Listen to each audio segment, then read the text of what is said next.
దివ్యాంగుల సంక్షేమ శాఖను ప్రత్యేక శాఖగా మార్చేందుకు విడుదల చేసిన జీవో నెంబర్ 34ను వెంటనే అమలు చేయాలని సిపిఎం సీనియర్ నాయకులు బండి దత్తాత్రేయ డిమాండ్ చేశారు. సోమవారం వికలాంగ హక్కుల జాతీయ వేదిక ఆధ్వర్యంలో దివ్యాంగులతో కలిసి కలెక్టరేట్ ఎదుట నిరసన వ్యక్తం చేశారు. మహిళా శిశు సంక్షేమ శాఖ నుంచి వికలాంగుల సంక్షేమ శాఖను వేరు చేస్తూ 2022 డిసెంబర్లో జీవో విడుదల చేసిన 3 ఏళ్లైనా అమలు చేయకపోవడం సిగ్గుచేటని ఆయన ఆరోపించారు. వెంటనే 34 జీవోను అమలు చేయాలని కోరారు.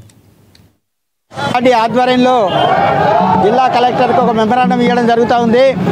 వాస్తవంగా 2022లో శిశు సంక్షేమ శాఖ నుంచి విడగొట్టి ప్రత్యేక వికలాంగుల శాఖను ఏర్పాటు చేయాలని చెప్పి జీవో 34ని తీసుకురావడం జరిగింది.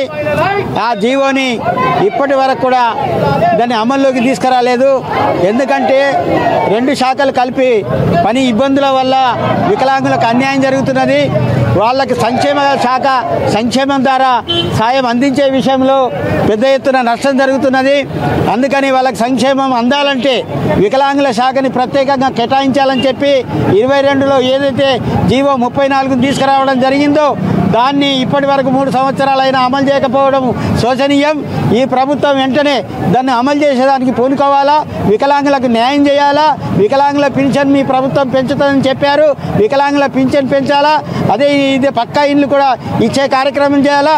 ప్రతి ఒక్క సంక్షేమ కార్యక్రమము వికలాంగులకు అందే విధంగా శిశు సంక్షేమ శాఖ నుండి విడగొట్టి